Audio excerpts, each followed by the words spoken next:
solid proof that I'm going to show you. তো প্রিয় বন্ধুরা, আপনারা নিশ্চয়ই দেখেছেন যে রাহুল গান্ধী গত 7ই আগস্ট বোমা ফাটিয়েছেন, দেখিয়েছেন সারা দেশকে কিভাবে বিজেপি এবং ইলেকশন কমিশন যৌথ উদ্যোগে ভোট চুরি করে ক্ষমতায় এসেছে। আবার তিনি বলেছিলেন যে হাইড্রোজেন বোমা ফাটাবেন, কিন্তু গতকাল অর্থাৎ 18ই সেপ্টেম্বর তিনি আবার একটা ছোট্ট বোমা ফাটিয়েছেন, যেখানে দেখিয়েছেন যে কিভাবে ভোট ডিলিট করা হচ্ছে। Votes are being added and deleted, and I'm going to show you how they are done, how that is done.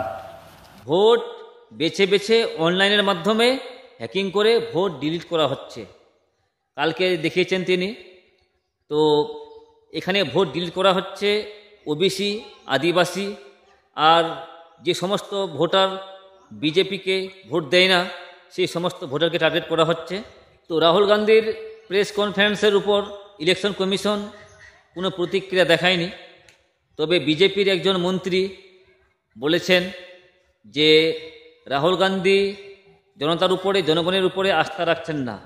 Rahul Gandhi নাকি বাংলাদেশ, নেপালের মতো অবস্থা, সিচুয়েশন করতে চাইছেন আমাদের এই ভারতবর্ষে। তো বিজেপিকে একটা কথা বলতে চাই, আসলে বিজেপি এবং ইলেকশন কমিশনার এদের কোনো লাজ লজ্জা কিচ্ছু নাই।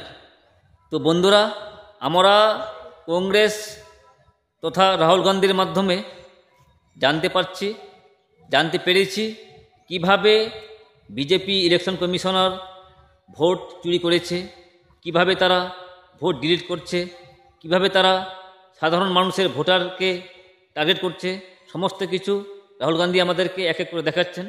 তিনি বলেছেন যে তিনি নাকি হাইড্রোজেন বোমা নিয়ে আসবেন, অর্থাৎ সামনে বিরাট একটা কিছু বিজেপির সম্পর্কে প্রকাশ পেতে চলেছে, যেটা সারা দেশের মানুষকে অবাক করে দেবে। তো দেখা যাক রাহুল গান্ধী কি এমন চমক দেয়, কি সেরকম জিনিস দেখায় যা দেখে বিজেপি মাথা নত করে। ইতিমধ্যে বিজেপির মধ্যে তো কোলাহল শুরু হয়ে গেছে,